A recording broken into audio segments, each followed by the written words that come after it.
We learned in the first lesson that we live in a debt-based empire. So now we need to explore how debt exerts power and control from the top down. We ended the last lesson with this diagram showing the government off to the side, not really part of the pyramid. So what really governs this system? It's the bond market. The first thing to note is that the stock market is pretty much irrelevant. Even though it's the focus of every nightly news program, it's just a distraction from what really matters when it comes to trying to understand power in this empire.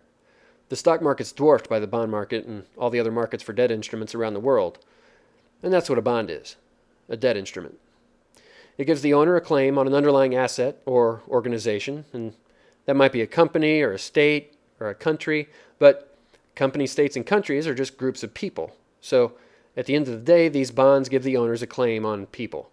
Specifically, it gives them a claim on the value created by the people today and in the future. So people's labor is in effect owned by the bondholders. And the people who are under the bond's control are forced to work in order to pay it off. This is because there are always more of these bonds in the system than dollar bills. There's always more debt than money. In fact, we have no money in our system unless we're also in debt. This has implications over the long term that threaten the stability of the system. And we'll talk about that later. But for now, this means the Federal Reserve System enforces scarcity in the economy. You can tell this by just looking at the Fed's balance sheet. You'll always see more bonds than Federal Reserve notes or dollar bills. This does two critical things. First, as I mentioned, it puts the entire country in a state of scarcity, and it forces the population to basically jump on the hamster wheel. And second, it forces the population to have to go to commercial banks to get more money because they otherwise wouldn't be able to pay off their debts.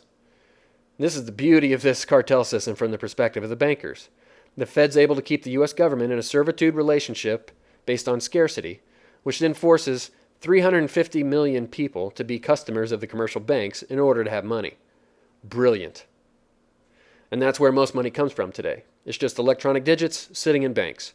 It does not come from the government. Now, most of these bonds are sitting on the balance sheet of the Federal Reserve or commercial banks and investment banks and other financial institutions like the Bank of China and the Bank of Japan. So let's be clear about this. The productive value of the American population's labor is owned by financial institutions, and it just so happens that most of it is owned by foreign institutions today. And then a large part is owned by rich, connected individuals in a complex array of financial LLCs and capital firms and equity partnerships.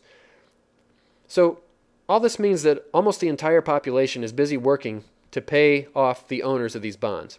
And that's an extremely powerful wealth-generating upward force within this pyramid. Wealth travels to the upper layers of the pyramid. And this means it's also a very powerful downward force in terms of top-down power and control. The owners of those bonds have top-down power over everything else in the system, whether it's a multinational corporation or a small business, or even nonprofits like schools and churches. Families are controlled by the bond market. In fact, all people are controlled by the bond market in ways they might not be aware of. State governments are controlled by it, and of course the U.S. government itself in Washington, D.C. is controlled by it as well. And this means things like police and military are heavily influenced by the bond market and the bondholders. Now, the bond market establishes power and control by creating a hierarchical debt system. The lower you go in this pyramid, the higher the cost of money. So the Fed issues money for free, and the elite Wall Street banks create money for minimal cost. At this point in time, it's less than 1%. And then as you go down the pyramid, each layer has to pay more in order to get money, to the point where individuals at the bottom have to pay around 29% in this current market for credit card money. Now, on the flip side, this means the availability of money goes down as you go down the pyramid. The Fed has a near infinite amount of money because its cost is zero, and the further down you go, the less money you can get. About the only way for individuals at the bottom of the pyramid to get money is to work for one of these other layers. This again is the issue of scarcity. The people at the bottom can't get any money because money is so scarce they have to work for these other layers. And the higher they work in this pyramid, the more money they'll make. And this isn't because they'd be creating more value. if they were higher in the pyramid. In fact, most of the people creating real value in this economy, like farmers and blue-collar workers, they make almost no money. The reason people make more money in higher rungs of this pyramid is because higher layers have more power and control given this monetary system. They have what's called seigniorage.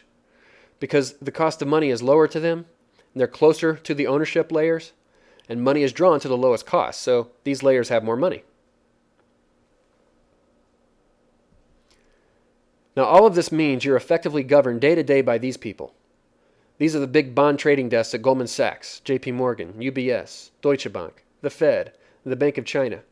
Their collective action determines who gets money. And the more debt all of us are stuck in, the more money these folks make. They govern the world on a day-to-day basis, while the people at the top of the pyramid govern it on a strategic basis. They tweak the system over time to change the incentives for these bond traders, which ripples all the way down to you and me in very powerful ways. We saw this in 2008 very clearly when these people took actions based on the crazy policies of these people that almost caused a global meltdown. But they have just as much power in normal times when the system is operating as they think it should. So here's a question for you. Is this a wealth-generating system? Well, it certainly is for this top layer. But if it is for everyone else, how is the U.S. stuck with about $100 trillion in total debt and unfunded liabilities? And how is it that all the bottom layers are bankrupt? Well, it's because this system is not a wealth generation system, but it's a debt generation system, which is really clear for all these lower layers. It's less clear for these middle layers because even though the institutions themselves are fueled based on debt, the people in them can accumulate wealth in the short term because they're paid well, whether it's salary or short-term commissions, because they're serving this empire system. And here's another question for you. Does this sound like a free market? Does it facilitate freedom? Again, for the top layer, it is, and they have a lot of freedom. But for the bottom layers, this is a servitude system. And sometimes in the U.S. we don't know that because most of us are in the middle layers. We're in the middle class serving the system. But we don't realize how we are on top of other layers that might be in the lower classes in the United States or in other countries around the world. And this is what John Perkins helped expose in his book, The Confessions of an Economic Hitman. Now it's time to point out a few more flaws of neoclassical economics. It ignores the issue that our money is debt. And this has really dangerous consequences. We'll talk about those later. It ignores the fact that this system imposes artificial scarcity on population and on countries. It equates net worth with value creation. It assumes if you're rich, you must have created a lot of value. And we know that's not the case. And it ignores the power differential and the issue of servitude in the lower layers of the pyramid. So what do you think of this system? The system where debt establishes top-down power and control that facilitates an empire-based framework. Is this the system you thought you lived in? Well, it's time to take a little break and ponder some of those questions, and then I hope you come back to move on to the next lesson where we'll discuss the issue of ownership.